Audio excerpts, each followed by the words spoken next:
Israeli Prime Minister Benjamin Netanyahu is on his way to the United States. He's set to meet with President Trump at the White House tomorrow and attend Senator Lindsey Graham's funeral. But that visit also comes with tensions rising between Netanyahu and New York City Mayor Zohar Mamdani. በዋሽንግተንና በቴል አቪቭ መካከል ላለፉት ዓመታት የተዘረጋው ቀይ ምንጣፍ ዛሬ በዲፕሎማሲያዊ ሽኩቻዎችና በስልጣን ስሌቶች ቅዝቃዜ የተዋጠ መስሏል። ቀደም ሲል በዋይት ሃውስ አዳራሾች ውስጥ በኩራት ሲደመጡ የነበሩት የጋራ ሙገሳዎችና የታላቅ ወዳጅነት አዋጆች ዛሬ ቦታቸውን ከካሜራ እይታ በስተጀርባ ላሉ ከበድ ያሉ ቁጣዎች፣ የስድብ ውዥንብሮችና የመተማመን ቀውሶች እጃቸውን ሰጥተዋል። ይህ ጉዞ ለቤንያሚን ኔታንያሁ የለመዱት የድል አድራጊነት ምልልስ አይደለም። ይልቁንም በአገራቸው ከተደገነባቸው የፖለቲካ ማዕበልና ከትራምፕ ያልተጠበቀ የፖሊሲ እቅፍ ለማምለጥ የሚደረግ የህልውናና የስትራቴጂ ትግል ነው። ወደ ዋሽንግተን የሚያቀናው እያንዳንዱ እርምጃ ለምን እንደቀደሙት ጊዜያት አልጋ ባልጋ አልሆነም? በሁለቱ ወዳጆች መካከል የተፈጠረው ትልቅ ስንጥቃትስ የመካከለኛው ምስራቅን ቀጣይ ዕጣ ፈንታ ወዴት ይወስደዋል? በዛሬው ትንታኔያችን የካሜራ መብራቶች ከጠፉ በኋላ በዋይት ሃውስ በሮች በስተጀርባ የተቀጣጠለውን እውነተኛ የፖለቲካ እሳትና የወደፊቱን ወታደራዊ ስሌት በጥልቀት ይመረምራል። አብረን እንቆይ። ለብዙ ዓመታት የእስራኤሉ ጠቅላይ ሚኒስትር ቤንያሚን ኔታንያሁ ከአሜሪካው ፕሬዝዳንት ዶናልድ ትራምፕ ጋር በዋሽንግተን ለሚያደርጉት ውይይት የሚያቀኑት ጉዞ አስቀድሞ የተቀናጀና የተቀመረ ድራማ ይመስል ነበር። ይህም ቀይ ምንጣፍ፣ ሞቅ ያለ የሰላምታ ልውውጥና የእስራኤልና የአሜሪካ ህብረትና ወዳጅነት ምን ያህል የጠበቀ መሆኑን የሚያጎሉ በጋራ መግለጫዎች ታጀበ ነበር። ሆኖም ግን ሁለቱ መሪዎች ከመጨረሻው የይፋዊ ግንኙነታቸው ከ6 ወራት በፊት ከተገናኙ ወዲህ በመካከላቸው ያለው ግንኙነት በግልጽ በሚታይ ሁኔታ ተቀይሯል። በኢራን ላይ የተከፈተው የጋራ ወታደራዊ ዘመቻ ከተጀመረበት ጊዜ አንስቶ የነበረው ቅርብ ትብብርና የጋራ ሙገሳ አሁን ቦታውን ለትራምፕ ከባድ ግልጽ ቁጣና የስድብ ውዥንብር ለቆለታል። ይህ ጉዞ ኔታንያሁ ትራምፕ ወደ ስልጣን ከተመለሱ ወዲህ ወደ አሜሪካ ያደረጉት 7ኛው ሲሆን ይህም ከማንኛውም የዓለም መሪ በላይ ወደ ዋሽንግተን ያደረጉት ከፍተኛ ምልልስ ያደርገዋል። ይሁንና በዚህ ጊዜ ወደ ዋሽንግተን ሲያቀኑ ከፊታቸው የሀገራቸው ምርጫ ተደግኖባቸዋል። ከባድ የፖለቲካ ቀውስ ውስጥ እንደመሆናቸው በግልጽ እየተሸረሸረ የመጣውን የሁለቱን ሀገራት ወዳጅነት ለማረጋጋትና ለማዳን በሚጥሩበት አስቸጋሪ ሁኔታ ውስጥ ሆኖ ነው ወደ ዋሽንግተን የሚያቀኑት ኔታንያሁ። እንደ አሜሪካ ባለስልጣናትና የእስራኤል ምንጮች መረጃ ከሆነ ኔታንያሁ በኢራን የጦርነት ሂደት ላይ ለመምከርና ትራምፕን ከዲፕሎማሲያዊ ጎንበስ ማለት ወይም ለቴሄራን ርኅራኄን ከማሳየት ለማስጠንቀቅ ለበርካታ ሳምንታት ወደ ዋይት ሃውስ የመጋበዝ ፍላጎት የነበራቸው ቢሆንም ጥሪውን ለማግኘት ሲታገሉ ቆይተዋል። ትራምፕ ከመሪው ጋር ለመገናኘት ፈቃደኛ አልነበሩም። አንዳንዶች የዋይት ሃውስ ባለስልጣናት እስራኤል በመገናኛ ብዙሃን መረጃዎችን በማሽሎክና ፍላጎቷን በይፋ በማንጸባረቅ ስብሰባውን በግድ እንዲፈጸም ለማድረግ ያደረገችውን ጥረት በመቃወምና ስብሰባን በግድ ለመፍጠር መሞከር ሲሉ በመግለጽ በከፍተኛ ሁኔታ ደስተኛ ለመሆናቸውን ተናግረዋል። ሆኖም ግን የሁለቱ መሪዎች የቅርብ ወዳጅ የነበሩት የዩናይትድ ስቴትስ ሴናተር ሊንድሴ ግርሃም ህልፈተ ህይወትን ተከትሎ በተዘጋጀው የሽኝት ስነ ስርዓት ላይ ለመካፈል ኔታንያሁ ማስታወቃቸው ስብሰባው በጥቂት ቀናት ውስጥ እንዲመቻችና የሁለቱ መሪዎች የፊት ለፊት ግንኙነት እንዲፈጸም ትልቅ አጋጣሚ ፈጥሯል። አንድ ስማቸው ያልተገለጸ የዋይት ሃውስ ከፍተኛ ባለስልጣን አሁንም ቢሆን ትራምፕ ከኔታንያሁ ጋር ጠንካራ ግንኙነት እንዳላቸውና እስራኤል ከአሜሪካው ፕሬዝዳንት የተሻለ ወዳጅ እንደሌላት ለሲኤንኤን ገልጸዋል። የኢራን አገዛዝ የኒውክሌር መሳሪያ እንዳያበለጽግ ለማድረግ አሜሪካና እስራኤል በወሰዷቸው ደፋር እርምጃዎች ምክንያት አሜሪካውያንም ሆኑ የዓለም አጋሮቻቸው ከበፊቱ ይበልጥ ደህንነታቸው እንደተጠበቀም አክለዋል። ሁለቱ መሪዎች በየካቲት ወር በነበራቸው ስብሰባ በኢራን ላይ ለተከፈተው የጋራ ወታደራዊ ዘመቻ መሰረት ጥለው የነበረ ሲሆን በወቅቱ የተከፈተው የመጀመሪያው ጥቃት የእስራኤልና የአሜሪካን ታሪካዊና የተቀናጀ የጦር ጥበብ ያሳየ፣ ሁለቱም መሪዎች በኩራትና በተደጋጋሚ ሲያሞግሱት የነበረ ክስተት ነበር። ሆኖም ግን ጦርነቱ የተራዘመ ሲሄድና የቴህራንን አገዛዝ በሳምንት ውስጥ ለመጣል የተቀመጠው ከበፊቱ የነበረው እጅግ ተስፋ ሰጪ ግብ ሳይሳካ ሲቀር በመካከላቸው ያለው ታላቅ የታክቲክና የስትራቴጂ ልዩነት በግልጽ ወጣ። ኔታንያሁ ወታደራዊ ጫናው ተጠናክሮ እንዲቀጥል ሲፈልጉም፣ ትራምፕ ግን በአንጻሩ አስፈላጊ ረዥም ጦርነት በፍጥነት የመውጣትና የዲፕሎማሲ መፍትሄ የመፈለግ ፍላጎት አሳዩ። በጦርነቱ መነሻ ወቅት ኔታንያሁና ሌሎች አማካሪዎች ትራምፕን ጦርነቱ በጥቂት ሳምንታት ውስጥ የሚያልቅና ቁጥጥር የሚደረግበት እንደሆነ አሳምኗቸው እንደነበር የአሜሪካ ባለስልጣናት ገልጸዋል። ሆኖም ወራት አልፈው ጦርነቱ ወደ ከባድ ውድና ገዳይ ወደሆነ ደካማ ሁኔታ ሲቀየር ትራምፕ በግል ስብሰባዎቻቸው ላይ በያዙት አቋምና በቴህራን አገዛዝ አለመንበርከክ የተሰማቸውን ከባድ ቁጣም በስድብ የታጀበ ቃላት ሲገልጹ ቆይቷል። ኔታንያሁ በኩላቸው በዋሽንግተኑ ስብሰባ ላይ የኢራን የኒውክሌርና ወታደራዊ እንቅስቃሴ ዳግም እያገገመ መሆኑን የሚያሳዩ አዲስ የደህንነት ሪፖርት ስለ ትራምፕ ለማቅረብ ማቀዳቸውን የእስራኤል ምንጮች ይጠቁማሉ። ነገር ግን አብዛኞቹ የእስራኤል የደህንነት ባለስልጣናት ትራምፕ በተለይም በህዳር ወር ከሚካሄደው የአሜሪካ ምርጫ በፊት ወደ ሙሉ የጦርነት ቃጠና የመመለስ ምንም አይነት ፍላጎት እንደሌላቸው ይገነዘባሉ።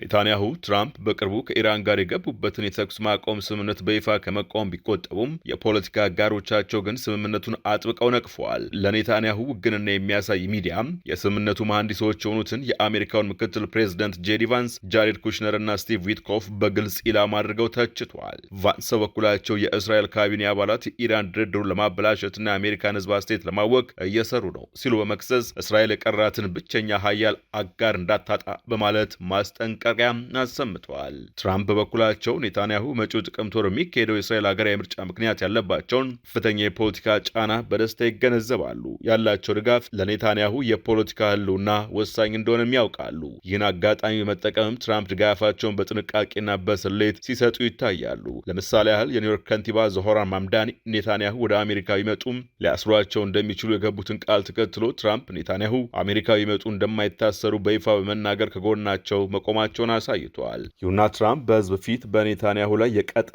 ወቀሳ ባያቀርቡም በግል ግን በሊባኖስ ውስጥ የተደረገውን ከባድ የቦምብ ድብደባ በመቀጠላቸው የተኩስ አቁሙ አደጋ ላይ ጥሎታል በሚል እብድ በሚሉ ቃላት ጭምር ገጽሰዋቸዋል። ኔታንያሁም በአክሲዮስ ዘገባ መሰረት ሰኔ ወር መጀመሪያ ላይ በነበረ ስልክ ውይይት ትራምፕ ለኔታንያሁ በዚህ ድርጊት ምክንያት አሁን ሁሉም ሰው ይጠላሃል፣ ሁሉም ሰው እስራኤልን እንዲጠላ አድርገሃል በማለት በቁጣ ተናግረዋቸዋል። እስራኤል በመጨረሻ ከሊባኖስ ጋር የሶስትዮሽ ስምምነት ብታደርግም ሄዝቦላህ ሙሉ በሙሉ ትጥቁን ሳይፈታ ከደቡብ ሊባኖስ ሙሉ በሙሉ ላለመውጣት ወይ ፍንክች ብላለች። ኔታንያሁ ለደህንነት ካቢኔያቸው እንደተናገሩት የትራምፕ አስተዳደር የእስራኤል ጦር ከሊባኖስ ከጋዛና ከሶሪያ እንዲወጣ ይፈልጋል። ነገር ግን ኔታንያሁ ይህንን ሐሳብ በጥብቅ እንደሚቃወሙት በይፋ ተናግረዋል። ከዚህ በተጨማሪም በቅርብ ሳምንታት ውስጥ በሁለቱ መሪዎች መካከል አዲስ አለመግባባት የፈጠሩ ሁለት ዋና ዋና ጉዳዮች ታይተዋል።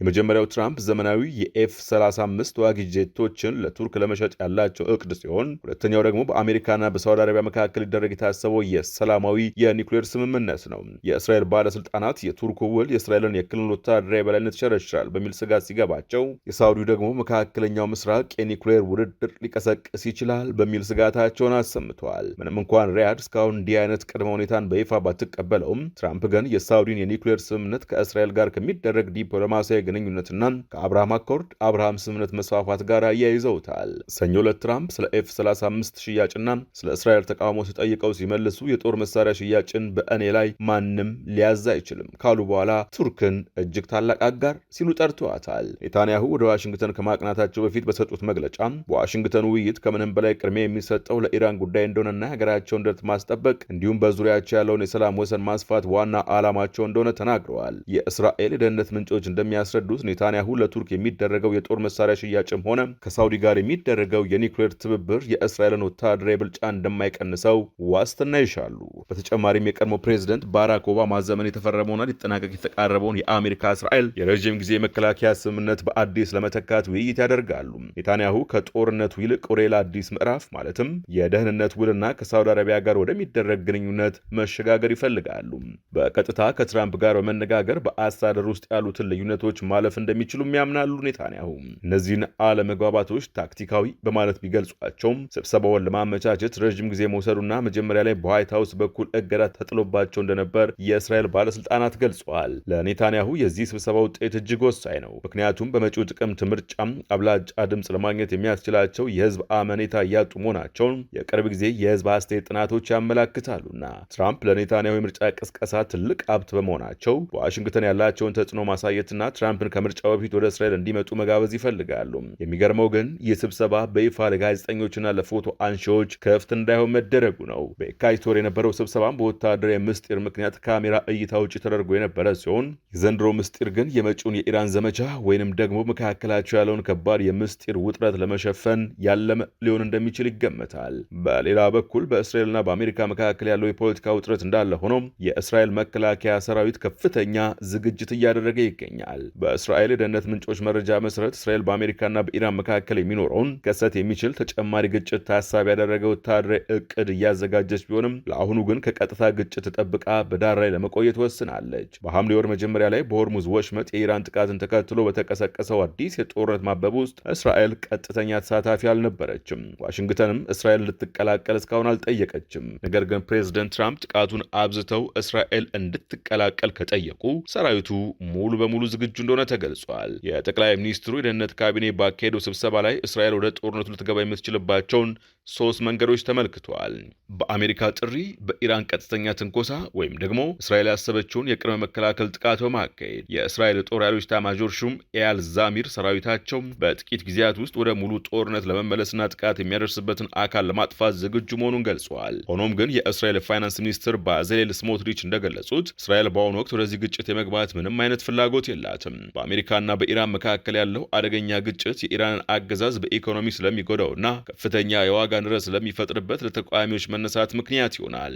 ይህም ለእስራኤል ጥቅም ያገለግላል ብለዋል። አሜሪካ በኢራን የትራንስፖርትና ድልድዮች ላይ የፈጸመችው ጥቃት የቴህራንን ኢኮኖሚ በእጅጉ ያዳከመው ሲሆን እስራኤል ይህንን የኢራን ትልቅ ድክመት አድርጋ ትመለከተዋለች። የሲኤንኤን ዘገባ እንደሚያመላክተው ግጭቱ ሰፍቶ እስራኤል ወደ ጦርነቱ የምትገባ ከሆነ ዋና ዋና የኢራን የኒውክሌርና የኃይል ማዕከላትን ለመምታት ታቅዳለች። እነዚህን ኢላማዎች እስካሁን አሜሪካ የዓለምን የነዳጅ ዋጋና የፋርስ ባህረ ሰላጤ ሀገራትን አደጋ ላይ ይጥላል በሚል እንዳይመቱ ስትከለክል ቆይታለች። በቀጠናው ያለውን ውጥረት ለማርገብ በካታርና ፓኪስታን አዘጋጅነት አሜሪካንና ኢራንን ወደ ድርድር ጠረጴዛ ለመመለስ ጥረት እየተደረገ እንደሆነም አሶሺየትድ ፕሬስ ዘግቧል። ትራምፕ በኤርፎርስ ዋን አውሮፕላናቸው ላይ ሆነው ለጋዜጠኞች በሰጡት መግለጫ ከኢራን ጋር በጥሩ ሁኔታ እየተነጋገረን ነው ቢሉም የኢራን የውጭ ጉዳይ ሚኒስቴር ግን ምንም አይነት ቀጥታ ድርድር አለመኖሩንና ከአማላጆች የሚመጡ መልእክቶችን ብቻ እንደሚቀበሉ አስታውቀዋል። በተጨማሪም የኢራን ድሮኖች በሳውዲ አረቢያ፣ ዮርዳኖስና ኢራቅ ባሉ የአሜሪካ ጦር ሰፈሮች ላይ ጥቃት ማድረሳቸው የሁኔታውን አደገኛነት ያሳያል። በዚህ ግጭት ወቅት የአሜሪካ የጥይትና የሚሳኤል ተከላካይ ክምችት ማነሱ ቢነገርም ትራምፕ ግን በቂ የመከላከያ መሳሪያዎችና የፓትሪዮት ሚሳኤሎች ምርት እየጨመረ መሆኑን ገልጸዋል። የአልጀዚራው ኦሳማ ቢን ጃቫይድ ከዶሃ እንደዘገበው በሆርሙዝ ወሽመጥ የሚያልፉ መርከቦች የሚከፍሉት ታሪክ ክፍያና የመርከቦች መስመር በቴህራንና ኦማን መካከልም ቢሆን አሁንም አከራካሪ ጉዳይ ሆኖ ቀጥሏል። የአሜሪካ ማዕከላዊ እዝ ሴንትራል ኮማንድ ደግሞ በበኩሉም በኢራን ላይ የጣለውን የባህር ላይ ማዕቀብ ለማስጠበቅ የንግድ መርከቦችን መንገድ ማስቀየሩንና መፈተሹን ቀጥሏል። ፖለቲኮ እንደዘገበው የኔታንያሁ ቢሮ ሁለቱ መሪዎች ትራምፕ ወደ ስልጣን ከተመለሱ ወዲህ በርካታ ጊዜያት መገናኘታቸውና አጋርነታቸው በአጭር ጊዜ ውስጥ ትልቅ ውጤት ማምጣቱን ገልጿል። የፔንታገን የቀድሞ ባለስልጣን ዳና ስትሩል ግን አሜሪካም በቅርብ ጊዜ ወሰደቻቸው የፖሊሲ ውሳኔዎች ለእስራኤል ጥቅም የሚበጁ እንዳልሆኑ ገልጿል። ከነዚህም መካከል ለቱርክ ኤፍ-35 መሸጥ፣ ከሳውዲ ጋር የኒውክሌር ስምምነት ማድረግና ከሊባኖስና ሶሪያ እስራኤል እንድትወጣ ማድረግ ይገኙበታል። የካውንስል ኦን ፎሪን ሪሌሽንስ አባል ኤልሳ ኢውርስ እንደሚሉት ደግሞ ኔታንያሁ ወደ ዋይት ሀውስ መምጣታቸው ትልቅ ስኬት ቢያገኙም በትራምፕ በኩል ያልጠበቁት ጫና ሊያጋጥማቸው የሚችልበት እድል ከፍተኛ ነው። በአጠቃላይ የኔታንያሁ ጉብኝት በውስብስብ ዲፕሎማሲያዊ፣ ወታደራዊና ፖለቲካዊ ውጥረቶች የተከበበ ሲሆን ከትራምፕ ጋር ያላቸውን የቆየ ወዳጅነት መጠቀም ለመጪው ምርጫ የፖለቲካ ትርፍ ለማግኘትና የደህንነት ዋስትናዎችን ለመጨበጥ የሚያደርጉት ጥረት ከባድ ፈተና ገጥሞታል። በተጨማሪም በዋሽንግተን ውስጥ የሚገኙ ከፍተኛ የፖለቲካ ተንታኞች እንደሚያመላክቱት የትራምፕ አስተዳደር በኢራን ላይ የሚከተለው የፖሊሲ አቅጣጫ ከቀድሞ ጠንካራ አቋሙ በመጠኑ የላላ ይመስላል። የትራምፕ ደጋፊ የሆኑ የፖለቲካ እንቅስቃሴዎችና ሜክ አሜሪካ ግሬት አጌን ዳግም አሜሪካን ሀያል ማድረግ የሚሉት ደጋፊዎቻቸው ጦርነቱ እየተራዘመ መምጣቱና የአሜሪካ ወታደሮች ሕይወት እየተቀጠፈ በመቀጠሉ ምክንያት በጦርነቱ ላይ ያላቸው የደስተኛ ለመሆን መጠን እያሻቀበ መጥቷል። ለምሳሌ የቀድሞ የአሜሪካ ሕግ አውጪ ምክር ቤት አባል ማርጆሪ ቴይለር ግሪን በዮርዳኖስ የሁለት አሜሪካውያን ወታደሮችን መሞት ተከትሎ በኤክስ ገጻቸው ላይ ባሰፈሩት ጽሑፍ የወታደሮች ሕይወት ማለፍ ለአላስፈላጊ የጦርነት ፍላጎት መጋቢ ሆኗል ሲሉ አጥብቀው ወቅሰዋል። ይህ አይነቱ ከደጋፊዎቻቸው የሚሰነዘር ግፊት በትራምፕ ላይ ከፍተኛ ተጽዕኖ እያሳደረ ነው። የዋይት ሀውስ ባለስልጣናትና የትራምፕ አማካሪዎች የኢራንን ግጭት ለማስቆም የሚያስችሉ አማራጮች እየጠበቡ በመምጣታቸው ብስጭታቸው እየጨመረ መጥቷል። ትራምፕ በበኩላቸው በፈረንሳይ በተካሄደው የቡድን ሰባት ጉባኤ ወቅት ስለ ኔታንያሁ ውሳኔ አሰጣጥ ሲናገሩ ጠንከር ያሉና የስድብ ቃላትን በመጠቀም የተቹ ቢሆንም ከኔ ውጭ እስራኤል የምትባል ሀገር ልትኖር አትችልም ነበር በማለት የእስራኤል ህልውና በእሳቸው ድጋፍ ላይ የተመሰረተ መሆኑን አስምረውበታል። አሜሪካ በቅርቡ በኢራን ድልድዮች ላይ የፈጸመቻቸውን የኢራን ጥቃቶች እንደ ድርድር መጫኛ መሳሪያ የተጠቀመችባቸው ሲሆን ትራምፕ ለፎክስ ኒውስ በሰጡት ቃል ኢራን ወደ ድርድር ጠረጴዛ መታ ካልተደራደረች ድልድዮቿን በሙሉ እንደሚያወድሙ ዝተዋል። እነዚህ ሁሉ ውስብስብ ሁኔታዎች የሚያሳዩት የኔታንያሁ የዋሽንግተን ጉብኝት ቀደም ሲል እንደነበሩት የደስታና የጋራ ስኬት ማብሰሪያ ሳይሆን በሁለቱ ሀገራት መካከል ያሉትን ጥልቅ የፖሊሲና የስትራቴጂ ልዩነቶች ለማጥበብ የሚደረግ ከባድ የዲፕሎማሲ ትግል መሆኑን ነው። ኔታንያሁ የትራምፕ ድጋፍ ለማግኘት በሚያደርጉት ጥረት ውስጥ በትራምፕ በኩል የሚቀርቡላቸውን ከባድ ጥያቄዎችና የፖሊሲ ማስተካከያዎች ለመቀበል ሊገደዱ እንደሚችሉ በርካታ አንጋፋም የዲፕሎማሲ ባለሙያዎች ይገምታሉ። የዛሬው ጥንቅር በዚሁ ተጠናቀቀ። አዲስ ማለዳን ሰብስክራይብ ማድረግ አይዘንጉ። ጤና ይስጥልን።